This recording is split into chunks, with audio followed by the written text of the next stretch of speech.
Assalamualaikum warahmatullahi wabarakatuh.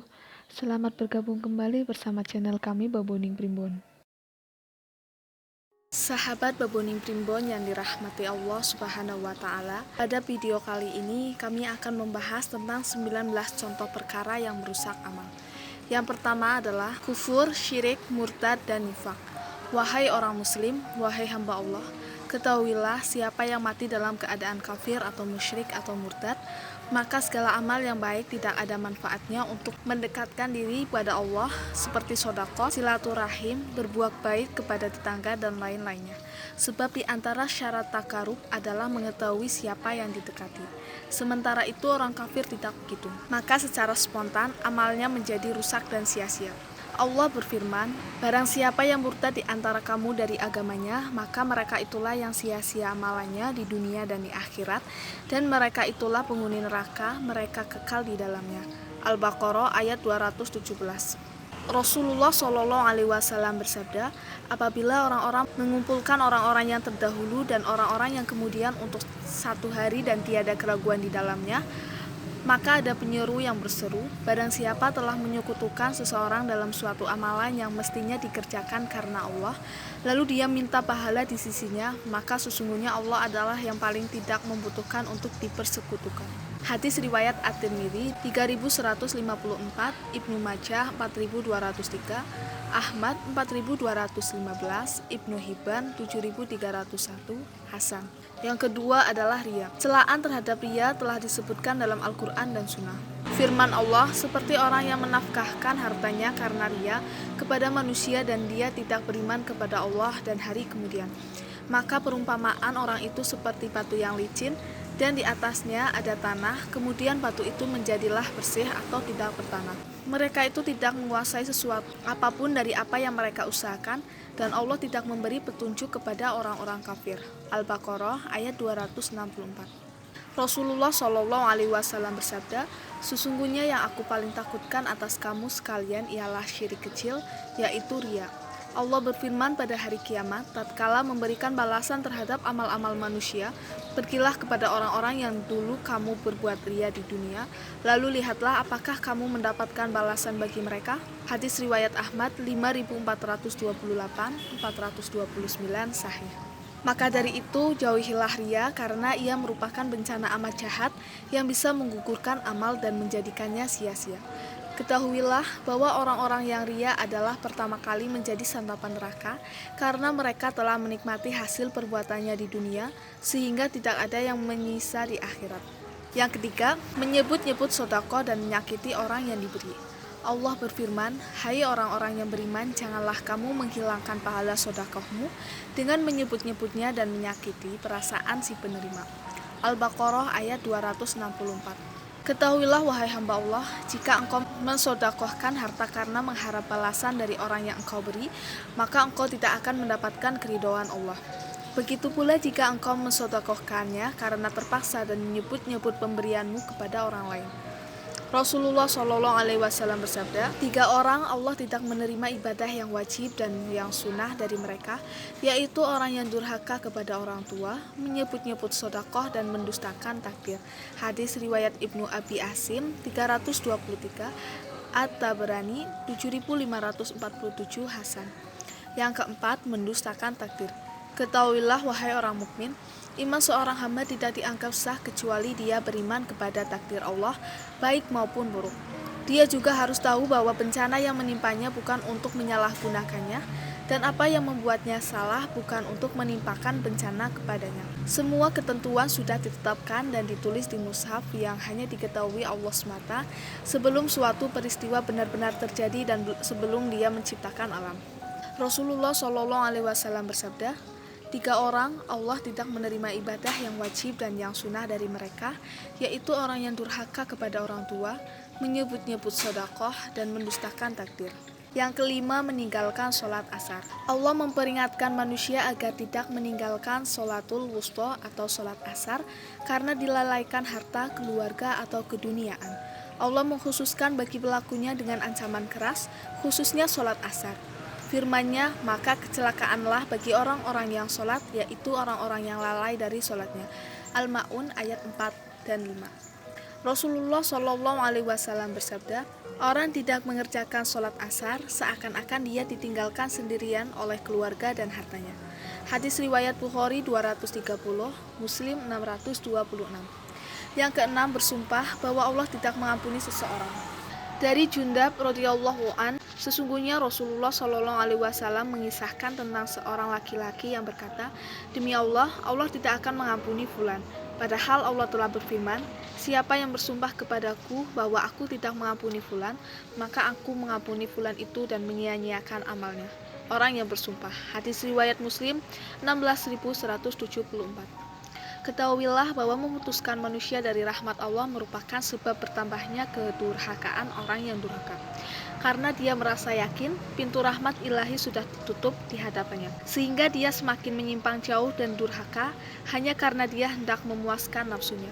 Allah akan mengazabnya dengan azab yang tidak diberikan kepada orang lain. Yang ketujuh, mempersulit Rasulullah dengan perkataan maupun perbuatan.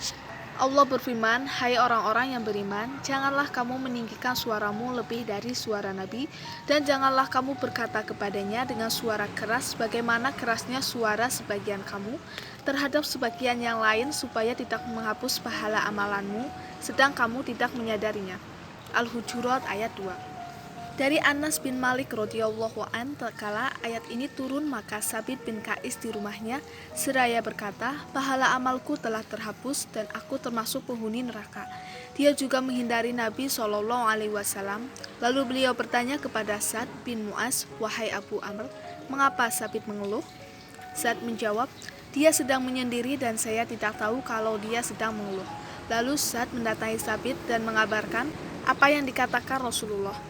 Maka Sabit berkata, ayat ini telah turun, sekalian tahu bahwa aku adalah orang yang paling keras suaranya di hadapan Rasulullah. Berarti aku termasuk penghuni neraka. Sa'd menyampaikan hal ini kepada beliau, lalu beliau berkata bahwa dia termasuk penghuni surga. Hadis riwayat Al-Bukhari 6260, Muslim 2133, 134. Dengan hadis ini jelaslah bahwa mengeraskan suara yang dapat menghapus pahala amal adalah suara yang mengganggu Rasulullah, menentang perintah beliau, tidak taat dan tidak mengikuti beliau baik perkataan maupun perbuatan. Yang kedelapan, melakukan bid'ah dolalah dalam agama. Melakukan bid'ah akan menggugurkan amal dan menghapus pahala. Dalam hal ini Rasulullah Shallallahu Alaihi Wasallam bersabda, barang siapa yang menciptakan sesuatu yang baru dalam agama kami ini yang tidak termasuk bagian darinya, maka ia tertolak. Dalam riwayat lain disebutkan, barang siapa melakukan sesuatu amalan yang tidak termasuk agama kami, maka ia tertolak. Hadis riwayat Al-Bukhari 5301, Muslim 1216. Yang kesembilan, melanggar hal-hal yang diharamkan Allah secara sembunyi-sembunyi. Dari Thauban radhiyallahu an, dari Nabi Shallallahu Alaihi Wasallam, beliau bersabda, benar-benar akan kuberitahukan tentang orang-orang dari umatku yang datang pada hari kiamat dengan membawa beberapa kebaikan seperti gunung Tihama yang berwarna putih, lalu Allah menjadikan kebaikan-kebaikan itu sebagai debu yang berhamburan. Thauban berkata, wahai Rasulullah, sebutkan sifat-sifat mereka kepada kami dan jelaskan kepada kami agar kami tidak termasuk di antara mereka, sedang kami tidak mengetahuinya. Beliau bersabda, sesungguhnya mereka itu juga bersaudara dari jenismu. Mereka sholat malam seperti yang kamu kerjakan. Hanya saja mereka adalah orang-orang yang apabila berada sendirian dengan hal-hal yang diharamkan Allah, maka mereka melanggarnya. Hadis riwayat Ibnu Majah 4245 sahih. Yang ke-10, merasa gembira jika ada orang mukmin terbunuh. Darah orang muslim itu dilindungi, maka seseorang tidak boleh menumpahkan darahnya menurut hak Islam. Rasulullah Shallallahu Alaihi Wasallam bersabda, barang siapa membunuh seorang mukmin lalu ia merasa senang terhadap pembunuhnya, maka Allah tidak akan menerima ibadahnya yang wajib dan yang sunnah darinya. Hadis riwayat Abu Daud 4270 sahih. Yang ke-11, menetap bersama orang-orang musyrik di wilayah peperangan. Dari Bah bin Hakim, dari ayahnya, dari kakeknya dia berkata, aku berkata, wahai Nabi Allah, aku tidak pernah mendatangimu sehingga aku menjalin persahabatan lebih banyak dari jumlah jari-jari tangan. Apakah sekarang aku tidak boleh mendatangimu dan mendatangi agamamu? Sesungguhnya aku dulu adalah orang yang tidak pernah melalaikan sesuatu pun kecuali apa yang diajarkan Allah dan Rasulnya kepadaku. Dan sesungguhnya aku ingin bertanya atas ridho Allah, dengan apa Robmu mengutusmu kepada kami? Beliau menjawab dengan Islam. Apakah tanda-tanda Islam itu? Dia bertanya. Beliau menjawab, hendaklah engkau mengucapkan, aku berserah diri kepada Allah, hendaklah engkau bergantung kepadanya, mendirikan sholat dan mengeluarkan zakat. Setiap orang muslim atau orang muslim lainnya adalah haram menyakiti, keduanya adalah saudara dan saling menolong. Allah tidak akan menerima suatu amalan dari orang muslim setelah dia masuk Islam, sehingga dia meninggalkan orang-orang kafir untuk bergabung dengan orang-orang muslim. Hadis riwayat An-Nasa'i 582-83, Ibnu Majah 2536, Ahmad 54-55 Hasan. Yang ke-12, mendatangi dukun dan peramal. Beliau Shallallahu Alaihi Wasallam mengancam orang-orang yang mendatangi dukun dan sejenisnya lalu meminta sesuatu kepadanya, bahwa sholatnya tidak akan diterima selama 40 hari. Beliau bersabda, barang siapa mendatangi peramal lalu bertanya tentang sesuatu kepadanya, maka sholatnya tidak akan diterima selama 40 hari. Hadis riwayat Muslim 14.227. Ancaman ini diperuntukkan bagi orang yang mendatangi dukun dan menanyakan sesuatu kepadanya. Sedangkan orang yang membenarkannya, maka dia dianggap sebagai orang yang mengingkari apa yang diturunkan kepada Rasulullah SAW. Beliau bersabda, barang siapa mendatangi peramal atau dukun lalu membenarkan apa yang dikatakannya, maka ia telah kufur terhadap apa yang diturunkan kepada Muhammad SAW.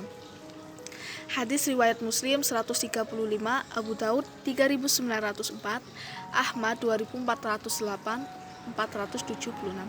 Yang ke-13, durhaka kepada orang tua. Allah telah memerintahkan agar berbuat baik kepada ibu, bapak, dan berbakti kepada keduanya. Dia memperingatkan mendurhakai keduanya dan mengingkari kelebihan kedua dalam pendidikan merupakan dosa besar dalam melenyapkan pahala amal. Rasulullah SAW bersabda, 3 orang Allah tidak menerima ibadah yang wajib dan yang sunnah dari mereka, yaitu orang yang durhaka kepada orang tua, menyebut-nyebut sedekah, dan mendustakan takdir. Yang ke-14, meminum khamar. Rasulullah SAW bersabda, barang siapa meminum khamar, maka sholatnya tidak diterima selama 40 hari. Jika dia bertobat, maka Allah mengampuninya. Jika dia mengulanginya lagi, maka sholatnya tidak diterima lagi selama 40 pagi hari. Jika dia bertaubat, maka Allah mengampuninya. Jika dia mengulanginya lagi, maka sholatnya tidak diterima lagi selama 40 pagi hari. Jika dia bertobat, maka Allah mengampuninya. Jika dia mengulangi lagi, maka sholatnya tidak diterima lagi selama 40 pagi hari. Dan jika mengulanginya keempat kalinya, maka sholatnya tidak diterima lagi selama 40 pagi hari. Jika dia bertobat, maka Allah tidak mengampuninya dan dia menggugurkannya dengan air sungai Al-Khabal. Ada yang bertanya, wahai Abu Abdurrahman, apakah sungai Al-Khabal itu? Beliau menjawab, air sungai dari nanah para penghuni neraka. Hadis riwayat At-Tirmidzi 1862 sahih. Yang ke-15, perkataan dusta dan palsu. Rasulullah SAW bersabda, barang siapa tidak meninggalkan perkataan palsu dan pelaksanaannya, maka Allah tidak mempunyai kebutuhan untuk meninggalkan makanan dan minumannya. Hadis riwayat Al-Bukhari 416, 10.473. Di dalam hadis ini terkandung dalil perkataan palsu dan pengamalannya dapat melenyapkan pahala puasa. Yang ke-16, memelihara anjing kecuali anjing pelacak, penunggu tanaman atau berburu. Rasulullah SAW bersabda, barang siapa memelihara seekor anjing, maka pahala amalnya dikurangi setiap hari 1 kirot, dalam riwayat lain 2 kirot, kecuali anjing untuk menjaga tanaman ataupun anjing pelacak. Hadis riwayat Al-Bukhari 6360, Muslim 10.240. Yang ke-17, wanita yang nusyus hingga kembali menaati suaminya. Rasulullah SAW bersabda, 2 orang yang sholatnya tidak melebihi kepalanya, yaitu hamba sahaya yang lari dari tuannya hingga kembali lagi kepadanya, dan wanita yang mendurhakai suaminya hingga kembali lagi. Yang ke-18, orang yang menjadi imam suatu kaum dan mereka benci kepadanya. Rasulullah SAW bersabda, 3 orang yang sholatnya tidak melebihi telinga mereka, yaitu hamba sahaya yang lari dari tuannya, sehingga dia kembali, yaitu hamba sahaya yang lari dari tuannya, sehingga dia kembali, wanita yang semalaman suaminya dalam keadaan marah kepadanya, dan imam suatu kaum, sedang mereka benci kepadanya. Hadis riwayat At-Tirmidzi 360 sahih. Yang ke-19, orang muslim menjauhi saudaranya sesama muslim tanpa alasan yang dibenarkan syariat. Dari Abu Hurairah radhiyallahu an, sesungguhnya Rasulullah shallallahu alaihi wasallam bersabda, pintu-pintu surga dibuka pada hari Senin dan Kamis. Lalu setiap hamba yang tidak menyekutukan sesuatu dengan Allah akan diampuni, kecuali seseorang yang di antara dirinya dan saudaranya terdapat permusuhan. Lalu dikatakan, lihatlah 2 orang ini hingga keduanya berdamai. Lihatlah 2 orang ini hingga keduanya berdamai. Lihatlah 2 orang ini hingga keduanya berdamai. Lihatlah 2 orang ini hingga keduanya berdamai.